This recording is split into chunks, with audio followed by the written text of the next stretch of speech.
Hello everyone, happy Friday. How are you guys? Everything fine? So, welcome to What's in the Glass digital beer stream. This is the final of the week. So, welcome to everyone. And the sip stream is what we normally do on Friday. So, sip stream is a 30 minutes Friday's in-depth background of a beer style with experts. And we're gonna drink, a beer each other of similar style, the same style. Hello, Gabe. Hello, Tom. And today is the final day of the IPA week. So we had lots of IPAs. We were chatting IPAs quite a lot. We were doing, lots of intro about the beautiful world of craft beer from some. And some important, information about beer in general with some other. And I'm wearing a Order Half t-shirt as well because, IPA week, so I wanted to be on style. And this was also the Hot Burns and Black week. So one of the best bottle shop in London, one of the most awarded. They sell craft beer, hot sauces, cider, wine, good times in general. They are in South London, and if you're looking for good beers and stuff, they're the place to go. So I managed to buy some IPAs for this week, and I bought 4 of them, and they sent me as a beautiful gift this fantastic can in here, which is Endless from Boxcar.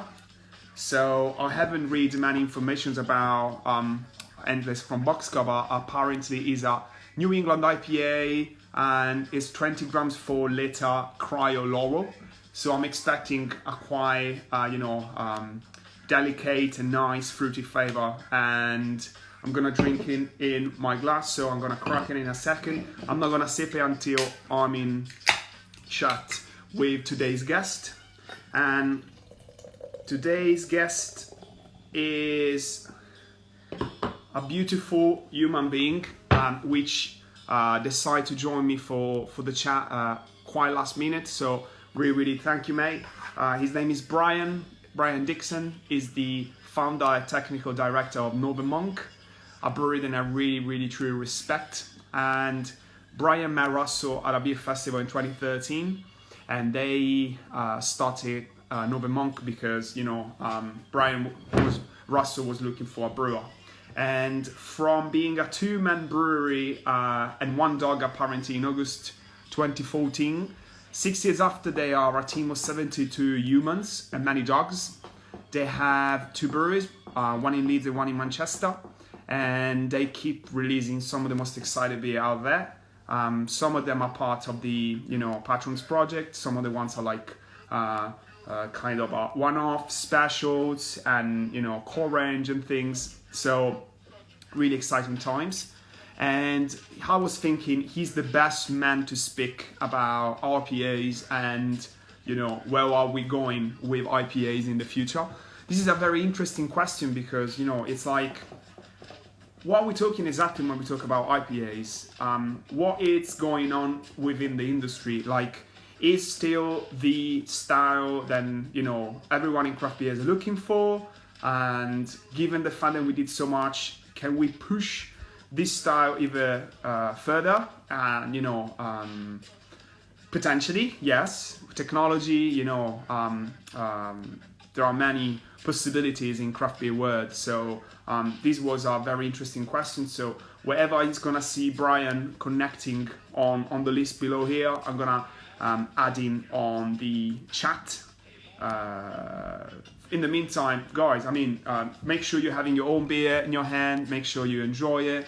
And we're talking about IPAs, so I'm not expecting anyone to have something lower than 5%. Hello Esther, hello Jacopo, hello Vince, and it's an interesting style. And in a second we're gonna start to chat about it. Can't wait and see what our guest is drinking in here. So, hello, mate. Hey, how we doing? Very good, man. Nice to see you. How you doing? Yeah, very well, very well. Rocking the just trying out the new isolation haircut. So got to end up a little bit Peaky Blinder. Lovely. Sort of, yeah. That's great. So working at home at the moment, mostly in the brewery 1 or 2 days a week. But ready to chat and drink some IPAs. Which one of the two breweries are you based at the moment? Are you in the one in Manchester, right? No, we only have a tap room in Manchester. Okay, brilliant. So both the breweries are in Leeds. We have the old Flax store, which is where we started in 2014, and that's where the Leeds tap room is as well, the refectory.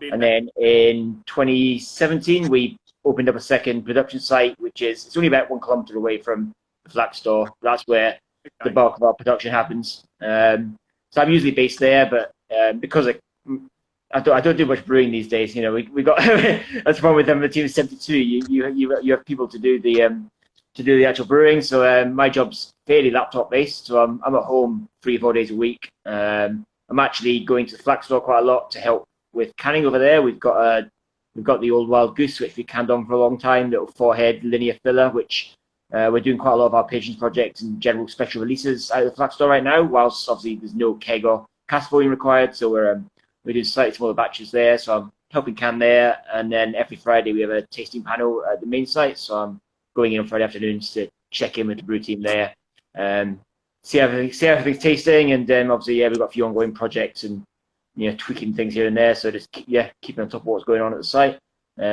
Apart from what happened in the world, let's say into Noble Monk family, not many things change in terms of your daily routine. Of course, more precautions and everything, but you pretty keep doing on your stuff right now. Yeah, exactly. Yeah, so in terms of production, because we selling to supermarkets, where obviously we have that channel still, so and they've been really busy. So other than some sort of delivery issues, whilst they were prioritizing certain goods during the panic buying, we've been okay there. And obviously, and the online shop has gone absolutely crazy. So been lucky enough that our Manchester bar staff are mostly furloughed, but our Leeds-based taproom guys are mostly helping on the online orders now, because we've got so many orders. I think I saw we did 10,000 boxes this week. So I mean that's there's about 9 people on the online shop now just trying to keep up. So it's fantastic. It's been crazy how supportive everybody has been, and I try to think how much beer is getting drunk around the UK right now. But it's great to see, and it's keeping a lot of breweries going right now. So we've keeping the teams a little bit separate. So our production team, warehouse team, and packaging team have all got separate breakout areas now. The packaging team have been supplied with 2-meter poles, which they're meant to be using to mark out their territory, but I think they're mostly beating each other with them. And obviously, just a lot more sanitation on site. Everyone's wearing gloves all the time, and obviously, and the online shop online shop team are wiping all the cans down before packing them. So just more precautions. We've had 1 person on the brew team get the virus, and she was off for 2 weeks, but nobody else on site caught it or has had it. So I think that's really reassuring that if you follow the sort of the distancing guidelines, then you'll be absolutely fine. And also, I see things moving forward in a decent and positive way. Italy today just had 200 cases and people that pass away. So compared to how terrible it was before, it's still terrible, but it's getting into our direction. And the UK, I'm expecting to see numbers getting better. I hope so. I say it's just going to keep being patient. If you start rushing it, then who knows what will happen on a second wave. But just going to be patient. Yeah. And just keep thinking about that first pint when we finally get back in the pubs. So one of the best things about these days is the fact that I can concentrate on styles, concentrate on what's going on. Like if there are good and important questions out there, then maybe we do not ask each other enough. And having a lovely beer from Boxcar in here, it reminds me as well. Then we're gonna chat about IPAs. And do you have an IPA with you as well? I do indeed. I've not cracked it yet. I have got the Great Bitter Lake from Burnt Mill. Yep. Started the weekend right with the double IPA, so nice. I'll join you. Get pouring. I have actually already tried 1 can of this. It is absolutely outstanding. I got a Burnt Mill order in a couple of weeks ago solely because I'd seen so many people online just absolutely raving about this double IPA, and it's certainly lived up to it. So Look at that clarity. Look at the clarity. Cheers. Exactly. This is a good point, because if someone were, watching this video right now, they would be like, oh, hold on a second, these guys have a totally different beer in the glass. Well, we actually have something that it's coming from the same family. So Yep. the main question for the day, it was, what is the future of IPA? So to understand what's the future, we need to understand what is the present. What is the present of IPA? The present is still very much the New England style. I mean, what's about maybe 3, I'd say, such as that. Yeah, I mean, that's still the bulk of our production. I mean, in terms of the specials re-release, I'd say about 50% of any new beer we do is an IPA, if not more. Yeah, and it's not, I think it's definitely not a trend anymore. It's very much established. It's changed what an IPA is pretty much for good now. You can't not have a New England IPA in your range now. I mean, it's branched out. I mean, we have a range of different hazy styles in our core range now. Sort of, we've got Heaven as like an actual straight up 7.2 IPA, but then we do Faith at 5.4. We have Striding Edge, like a 2.8 light IPA. So it's really branched out into many styles. Yeah, I mean, one of the things I love doing sort of the New England style session IPAs and things, of like taking everything we've learned about mouthfeel and hop character and so on from doing that style, combining it with what with what British brewing was famous for so long, of like this sort of session beers, really well balanced bitters and pale ales, and combining those two, trying to brew a beer that's packed with flavor, but and drinks bigger than its strength, but you can have a session on. And but do you think in a way that if we were back 10 years ago and we were going in a bar and we were asking for our IPA, and somehow you were getting something that is like bitter, amber color, and piney, grapefruity, this is not necessarily what you're going to get in these days. Nope. And no, you'd probably send it back. I mean, it's crazy how fast things are spun. Where like 5 years ago, if somebody served you a beer like you're drinking there, you'd have sent it straight back. You'd be, whilst now, if when you release a beer that looks like this, you often get it sent back. We get complaints of a beer too bright, and you shouldn't be drinking with your eyes at all. It's meant to be a result of techniques rather than the it's the way it's gone. It's mental. Very true.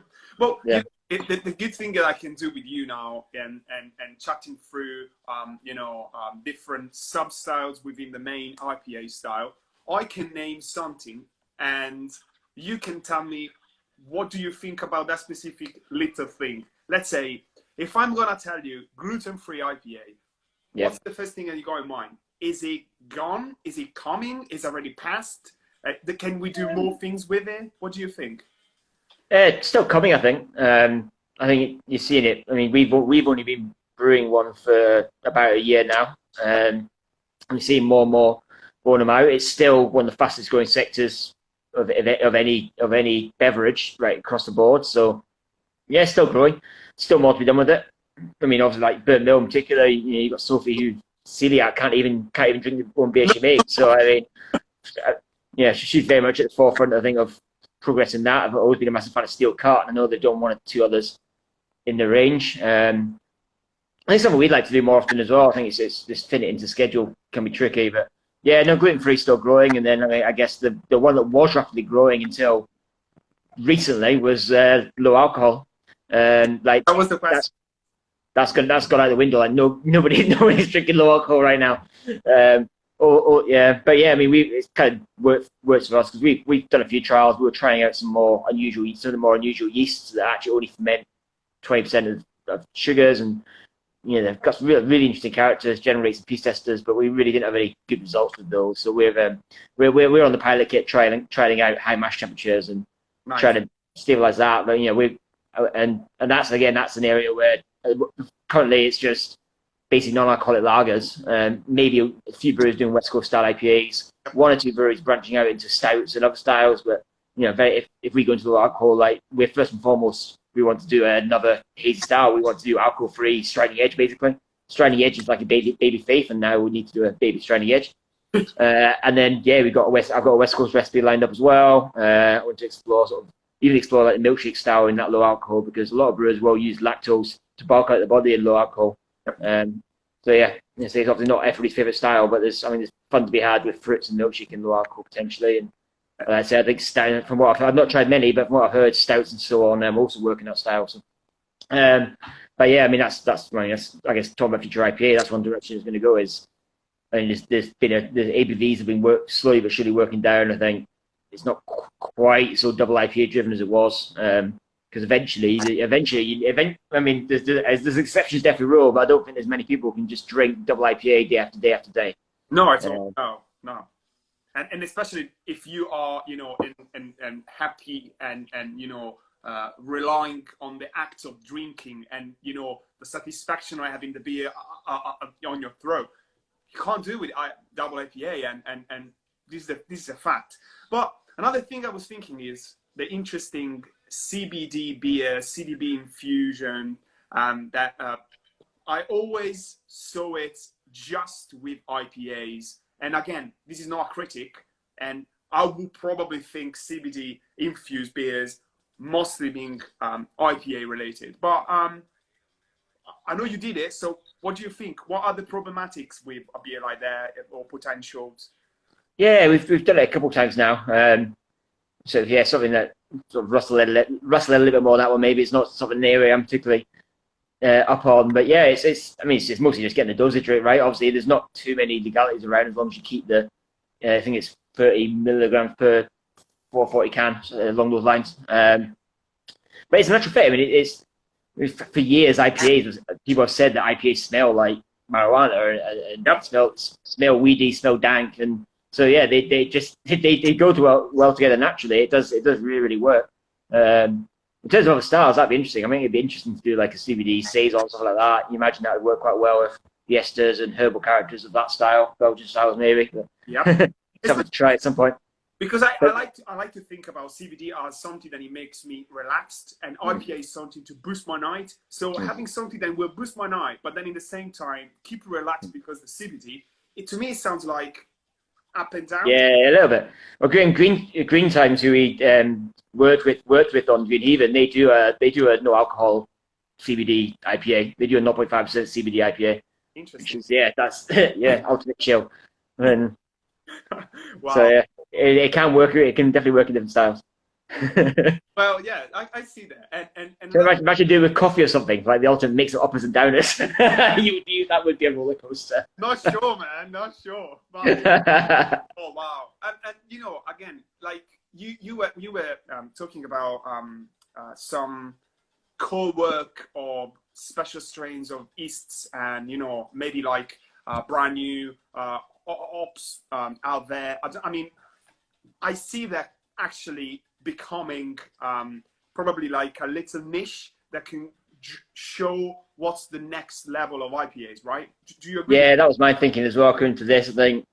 I mean, I'm sure they proved wrong, but I don't think there's many new IPA styles we discovered. Like I saw people joking about brut IPA in the comments. I mean, that one definitely flopped. I'm a massive advocate of black IPA, and I would happily brew many more of those if the sales team would let me. But no, I think it's as an industry, as the industry as a whole matures a little bit. So you always sort of you see that you see in the likes of like Burning Sky and Mills Brewing and so on. The wild brewers starting to get some of the respect that they probably deserve from beer drinkers who perhaps didn't get those beers for a long time. And so like approaches to brewing and drinking IPA will mature. I think.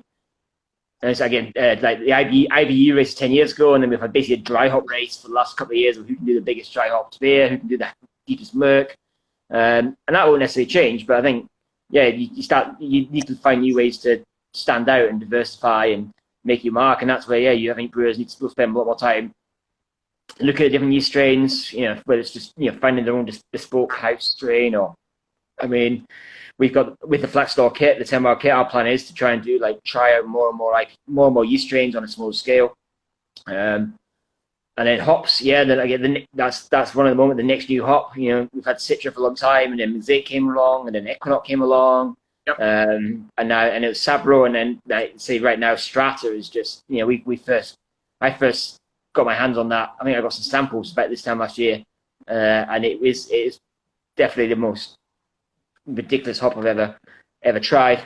And then we managed to get some really fresh stuff back in last year. We got Loughran Malts in Ireland who supply it to us. They shipped the pallet. I think it was about 6 weeks from harvest to Europe, which is ridiculously fast. It normally takes till about February, March to get hops, and we had them in October. And yeah, I've never known a hop that's sort of from the rob, first century rob, through to opening the bag, through to dry hop, adding to the beer, through to the final product, that consistency and intensity across the board, and the number of boxes it takes. It's like Citra, Simcoe, and Mosaic all rolled into one hop. It's like if you want dank, you've got it. If you want tropical fruit, you've got it. If you want passion fruit, you've got it. It's kind of cool. So and then so experimental hops. There's the breeding programs are accelerating, growing massively in response to demand. So it takes a long time to get a hop from first plant up to commercial scale. But they've been working on this for years, seeing what's happening in the market. And I think the next 2-3 years you're going to see more hops than ever coming into the market, and which is, I guess, it's like widening the palette for brewers. It's some sort of step. Try to move away a little bit from the Citra Mosaic double header, which you kind of have to do. It's in some way or another. I mean, Faith and Heathen are both Citra Mosaic combo IPAs. New hops there, and then I think people are learning more and more about water science. What was like the chloride heavy nature of New England IPAs. I think it's led brewers to spend more time looking at water. I think it was for a long time neglected. You usually pre-blended salts from your supplier or anything like that, or you just you added a token amount of gypsum and chloride to everything you did without really thinking about it. And then so I think that as IPAs developed into New England style, and also that people brewing more lagers and so on, you really have to start paying more attention to water. So that'll be interesting to see what people do there. Malt as well, like again, there's loads out there. There's developments, there's new malts being grown, different ways of adding your haze and mouthfeel. So I'm looking forward to seeing how people take that. And then obviously New England's established. That's not going anywhere. I think it's going to be the Leeds style for a long time. It's just it's so suited to Instagram culture and the way people drink right now. But what was I going to say? But there's definitely this hybrid. I've always enjoyed sort of finding those hybrids between West Coast and East Coast. I think there's like a mountain IPA, which sort of it seems to be getting some momentum, which is sort of the softness and juiciness of the East Coast, but then still bringing back a little bit of bitterness. And we did a few. I've always aimed that drinkability and still a little bit of bitterness. I think a little bit quenching nature in the New England styles. And we've always aimed for a little bit of that, and I think you see more and more of that, which will be. Are you traveling like in the US and trying to explore what's going on? And do you watch the US as a potential mirror to see what's happening in the next 6 months in the UK, or not necessarily? I mean, if we're going to follow the US, we're all going to be drinking hard seltzer by the end of this. So I know. I really, we've given an eye on the hard seltzer trend, and I don't know. I'm not sure it's going to. Hey, Kath. I'm not sure if it's going to take off or not. We've always keep a close eye on the US. I mean, when me and Russell we flew out to New England back in 2016, when the Q culture, the other half's treehouse stuff were really, that's when it was really starting to rocket, really starting to gain attention, and just seeing what was happening out there, trying those beers, and say just get experiences of the culture out there. I think that made a big difference to us. We came back and we created Heathen off the back of that trip, or developed Heathen. We had Heathen, but we really, that's when we started bringing in oats and wheat into the beers. That's when I really started looking at what we do with the water to make things softer. And then we went back again when did we go? We went back in last year, I think October, and just seen, and it's already changing over there. Breweries have got stocked. You go to places like Treehouse and you've got a choice of like 30 or 40 different beers now, whilst before you had 3 beers and you got four of each, and that was that. I mean, Treehouse are massive. Treehouse are brewing, they're on a 60-head kit, they're brewing God knows how much beer. They must be 10 times the size of us, and it's all still going out the front door. And the clientele as well, like really mature, like much older clientele than you see over here as well, which shows, again, talking about the industry maturing. The average age in the US taproom is probably late in the 40s, whilst obviously over here it's probably late 20s or something. And then again, other half they had 10 beers on the bar waiting to be sold. They're trillion. You had a wide choice of beers. So these breweries have grown, but also the hype settled out a little bit. It's No, it's not. It's dying. It's just it's reached a plateau. People aren't going quite as crazy. The beers are available, and obviously there's more people doing it. There's more and more breweries opening tap rooms over there. Yeah, I think I was looking there following the craft beer conference. Obviously, the craft beer conference was cancelled this year, but they've been doing all the seminars online. And the state of the industry addressed one of the key things they were saying was that the drinking in tap rooms is continuously rising, but the number of tap rooms is rising faster than the number of people drinking in them. So naturally, that means there's slightly less customers to go around, and it's selling out. So I think the tap room culture over here is going to continue. And then I mean, again, go back to IPA. People are still brewing the same thing. So I think you see more and more breweries. But it's just as much because they've got spare capacity, doing more lagers, doing other styles, which they might have not done before. But the fact is, they're also doing 78% IPA, and it's still the beer that people want to buy. But, with so many IPAs, with so much beer, and I understand there is a high demand for it, but in the same time, how we can make sure that freshness is going to be respected every place, especially supermarkets. How we can do that? It's very hard, I guess. It is, yeah. We push hard from our end. Obviously, we've been doing supermarkets for a long time.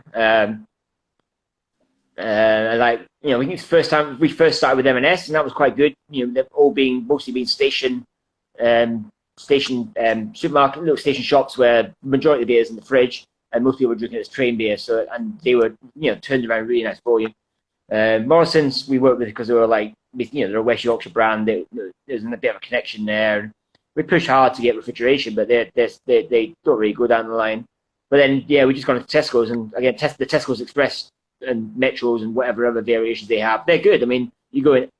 I've been in there over the last year or so as their range has increased, and it's almost always refrigerated, and that's a good sign. That's a good sign. The shelf life, the demanding is starting to come down as well. It's like we can get, when we first started with supermarkets, it was like absolute minimum 180 days on arriving at them, and now we managed to get to like 120 days in some people, or at least just a little bit of a acknowledgement that 10, 20 days less than that, the shelf life will be all right, because the beer's turning around as well. 100%. Well, I know. But, I think people it's maturation of the industry. People are, the more and more we talk about it, and more people get into it, people are learning about freshness. I'm we used to hear all kinds of horror stories. People saying like, "Oh, this beer blew up on me." It's like, but yeah, we haven't brewed that for 18 months. And he's like, "Oh yeah, it was in my airing cupboard and it blew up all over my suit." It's like, you got an 18-month-old unfiltered beer in your 20-something degree airing cupboard. I'm sorry, but there's a high chance that was going to happen at some point.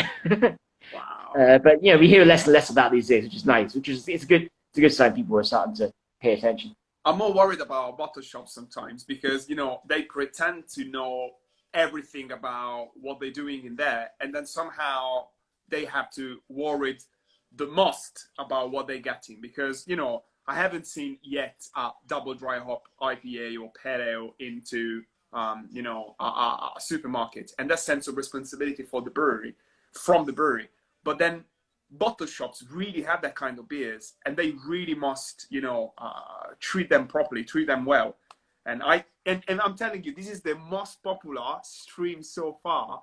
And below there is getting mad. Look at that. I sort of see, yeah. I think I've caused some rockets down here. We got people from Hawaii, we got people from Italy, we got people from Spain. I'm telling you, man. Bahamas checking in as well, keeping me right. Hello, Katie. Oh well, No, I think it's a long term. It takes a lot of time to change people's habits. To just get people to enjoy keg beer and explain that it wasn't the devil, it wasn't smooth flow. You could do good beer on keg. And same as like people. It's going to take a long time to change people, to convince people that beer should be stored in the right conditions. And I've still got pale ales and IPAs sat on the shelf behind me because I just haven't got enough fridge space. Well, can't do anything with that. So yeah. Another point is, like, are you curious about, for example, the hops that China is growing over there?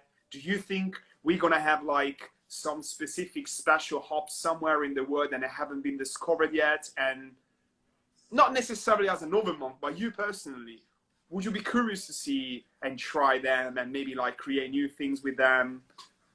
Yeah, 100% curious to try these things. Like, I lose You hear about hops being grown. I mean, we've had hops from South Africa before. You see hops getting grown in places like Argentina, and yeah, pretty much, there's a very wide portion of the globe which is capable of growing hops. So I'd always be interested to try them. Even like we try and use experimental English hops when we can. But it's often on small batches, little experimental batches, because when it comes down to it, I think you can really improve your breeding program and your pack and a lot of it's on processing, how they process the hops as fresh as possible. Keeping the oxygen out and so on. But it comes down to climate a lot of the time. And I mean, if you grew Citra anywhere else in the world, it wouldn't be Citra, and it would not be quite the same. So yeah, I love trying out these hops, and I try to support these breeding programs and as much as we can. But when it comes down to a lot of it is climate based, and yeah, I don't know. I mean, I don't know too much. Whether it'd be interesting to see if some hop farmers are looking into like, I guess growing houses, like actually recreating the conditions. I mean, I don't know enough about I don't know enough about farming to know how viable that is. But yeah, I mean, I'm sure they're all looking at interesting techniques to try and recreate conditions as best they can. But when you say that the Yakima Valley it produces what it does for a reason. It's literally the perfect. You drive around Yakima Valley and it's not just hops. It's just this fruit everywhere. There's grapes everywhere. It's just a flat bowl surrounded by mountains, and it's nature's perfect growing. Perfect condition. Growing plateau, yeah. So it's perfect. Yeah, it grows some of the best fruits, some of the best grapes, some of the best crops in the world, and not just hops. And yeah, you can't. It's hard to recreate that if you haven't got that climate naturally. Okay, so let's say this, right? That if we will create a path for the future of IPA, we said trends. I mean, up and down. Brewed IPA, not really. New England, yes, because not too much bitterness, but lots of fruit, so it will work. We said the IBU is not a concern. ABV probably is going down. Dry hopping will always be a massive thing. So is it going to be a challenge between who's hopping the most, the beer that is producing? And so are we actually in our way to create the most flavorful with the low ABV and the most remarkable hop, or not really? What do you think? Like, what's... I mean, that's going to happen. That's always going. I mean, there's always going to be an element of that. There's always going to be some sort of competitive nature to. I don't know if there's another direction to go in. I think ABV's been done, bitterness has been done. I mean, if you dry hop any heavier, then there's going to be no liquid left at the end of it. I think, long term, there's got to be a consistency element to it, like anything. Like in brewing across the board, if you're not brewing good beer consistently, eventually people are going to find you out. So I think whether you're doing 30 gram per liter double IPAs as your bread and butter, or whether your bread and butter is session IPAs, if they're not good and consistent, then you're going to slip off. Okay. So I think that's it. I think there's still room for the big ones. There might be less of them going forward. And I think people. I'm a big fan of the importance of core range, and so you see in New England settle into people's core range, and that's your long term bread and butter. I think for a lot of breweries, and nailing that consistently, and getting into the right hands. And do you see anyone else taking this spot up for the hottest, juicy maker out there in? I don't know about 2020. Should we talk about 2021? Not sure. I mean, that's the other problem is right now. It's like, who knows? It's like, where's who? Yeah. Well, hopefully, hopefully most breweries will come out of this. Hopefully, but by Frozen, it was my screen. Kind of. Yeah, my one as well. I mean, that's an interesting facial expression. As long as you can still hear me. Yeah, I don't know. I'm trying to think like, other half have done well to basically stay as number one so consistently for so long. Like they've done a great job of just getting out to festivals around Europe and making their presence felt. And obviously, like Anthony, who does most of their events, along with Will from Equilibrium. They're quite a great pair and they're good fun. Okay. And they know how to please the crowds, but they're also, again, as I say, they are very consistent in what they do. Like they've got a pretty, Big Brewery, they've got a pretty small setup. They've only recently upgraded the brew kit. They had a very manual 15-20 barrel kit. They were brewing round the clock 6 days a week. Yep. on like, no fancy kit, no bells and whistles, just consistently making decent beer, no, excellent beer. So yeah, no, there's some. I mean, we keep an eye on what's again. So keep an eye on the US. We've got there's some good breweries coming through. Like I was excited to try the beers from Vitamin C at Hop City this year, which unfortunately we have to be cancelled. Yep. But the other half are going themselves. You know, they've expanded into a second brewery up in Rochester. I think they're working on a third one. I think if I remember right, I want to say Washington. I'm not sure. Yeah, I mean, so they're growing a brand. They're establishing themselves. That you know, and again, you've seen they're doing more and more lagers, styles like that as well. They're getting themselves a nice grounding that, you know, if the hype stuff does fade, that they've still got long-term viable business. I mean, you'll see more of that as well. You know, there's got to be a maturity to the whole New England scene, or you know, because eventually you've got to shoot. At some point, people will stop queuing out the door for yet another double IPA. 100%. Well, you see, again, this is what I like about Fifth Hammer. Yeah, you're right. But you know, this is the thing, is like everyone is really super interested about this style. Since 20 years, we're still there. We're still like in the hottest product within craft beer you can even put your hands on. So it was super interesting to try to understand with someone that I helped to organize one of the most important festival in Europe for probably in the world for hoppy beers, and creating so many guru IPAs. What was your opinion? And honestly, man, I think you gave interesting opinions about the style. I'm telling you. Yeah, do I need to do a disclaimer like all opinions are my own or something? Yeah, you should do that. Oh my God. They know the brewery that if they leave me unattended for too long, that all the tanks will just fill up with lager and black IPA. So well, yeah, okay. That's my desired future, but no, it's gonna be interesting how the next year or so goes. There's gonna be a lot more hops on the ground as well. Obviously, a lot of breweries aren't brewing as much now, so the good stuff's going to be suddenly a lot more available, I think, potentially. Now, even already now, the spot market for hops is growing. So, yeah, it gives some sort of level playing field. I think that hopefully everyone gets a bit more access to the good stuff. 100%. No, it wasn't already happening. I think I think citrus fairly accessible these days, but getting the freshest stuff, being in a position to select your crops and stuff, it does make a difference. And, yeah, I think people are definitely using less hops than they were before right now. So we see how this continues for the next few months. I saw an article about black IPA with from Lily on, I think it was Good Bar Hunting, and yeah, definitely there are going to be some back and forward, and it's like someone said one day a very very strange comment. It was like, beer is like fashion, things are moving, but then at the end of the day, with some music, just keep going. Hey, I'm drinking a West Coast IPA. It's coming back. Yeah, and it is. I've seen more West Coast IPAs in the last 3 months than I've seen for 3 years. So, I mean, we brewed one or two, and yeah. And I still need to try the brown ale made with potatoes and Yorkshire pudding. Well, do you have anything to say about it?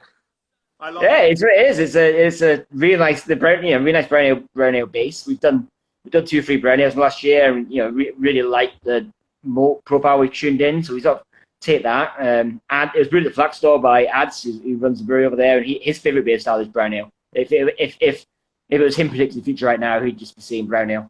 And he's also a massive ramen fan. He cooks a very good ramen. So I've heard from his partner. So he sort of he actually used his knowledge of ramen, putting it together. Like we did add Yorkshire puddings and roast potatoes to the mash.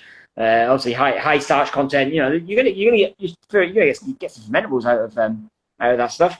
And then just trying to get that umami element. The sort of nature, the gravy character. So it was wakame seaweeds that I used in the boil to get the salinity and umami character up. So that was it wasn't so much our Yorkshire roots, but adds his love of Japanese cuisine that made that beer. But it works. It's really nice. It's got a saltiness to it, nice salinity to it. But yeah, I think at its heart, it's just really really nice brown ale. I did a great job with it. There is just a problem, and I'm sure if I'm going out to the web shop, it's gone already. So I'll be like, it's got blitz. It's gone. I've been getting messages of friends on Facebook who have not seen for years, who have no interest in beer as far as I'm aware, all sharing it, going, "Oh, where do I get this from?" this is silly. Or I'm just seeing you on Lab Bible again. It's like it's been funny. So yeah, people are nuts for it. But you've been the first, because I'm telling you, there were people out there, especially some Yorkshire friends, and I've got, they were like, we're gonna do one day a gravy beer, and I don't want to talk about your beer like a gravy beer, but hey, you mentioned about the gravy element on it, so this is the thing. I still want to add gravy to a beer at some point. Why not? It'd be good Nice. fun. Yeah, we like to have fun. We're big believers that beer is all about experience. It's not just about the liquid. It's like I compare. I mean, Russell came up with a great comparison of the Patriots Project's Pinot Reveal label. It's like when you're a teenager going into town, going to HMV, coming out with like 20 CDs, getting on the bus home, and before you've even got home, you've ripped them open, you've read the sleeves, you're learning the lyrics, and you're not even listening to the music yet. And, so that's why we do those Patriots labels. It's why we do beers like the Yorkshire Pudding, and like we just did a Rainbow Sherbet IPA, things like that. And that's 1, 2, and 3. Nice. Yeah, that's still some of my favorites. They were that 101. It's still one of the best beers I've ever done. Love that beer. Oh, I'm so great. I'm so glad to hear that, because it's one of the best beer I ever had. Otherwise, it wasn't there. And I'm telling you, I was working at Mother Kelly's in that period, and you were at the bar, and I served you, and I asked you, what do you think about the beer? Without knowing who you were. And then, man, you gave me one of the explanation about how the IPA was. Then I remember still very, very vivid in my mind. It was so technical for someone that never heard anything like that. Then I'll be like, holy shit. To who I ask about this beer? Oh, jeez. No, as long as I didn't put you off. No. Clearly not. That was the right place to talk about that kind of stuff. But for me, it was just like a very interesting amount of information, very technical in the same time. But I asked for it. So you were like, gave me the full spectrum. I was just like, must be a brewer. Yeah, must be a brewer. That's ace. I'm feeling bad because I can't see you now for some reason, because it still freezes from when you. Yeah, I know. It's really strange. It's all right. We can hear you. And look, I promised that I wouldn't go further than 40 minutes, despite the fact that I will talk with you for hours. So options. I'm gonna come to see you in Leeds as fast as I can, because I would love to speak about everything with you, because you are a really nice chat, and you are you were really interested about the topic, and also you saved this stream, which is really, really, really appreciated. Thanks again, man. No, absolute pleasure. Obviously, I've been tuning in a few times. I enjoyed your chat with Mark about lager. That was fantastic. Nice. So I'm glad. I was already a fan of your work. Nice. But yeah, no. As soon as you, hopefully soon we can, do this in person over a few beers in Leeds. And we got friends in common as well, which is Kath. So whatever you got, can I see you? Well, Kath's been owing me a visit for about 2 years. So there we go. And now she's got a good excuse not to leave London. So. Good Typical. point. Pleasure to speak with you, and I hope to see you very soon, and stay safe and have a great weekend, man. You too. You can't see it, but I'm raising the glass. Cheers. Take care. Cheers, guys. Bye-bye. Bye, guys. Thanks again. Have a good weekend.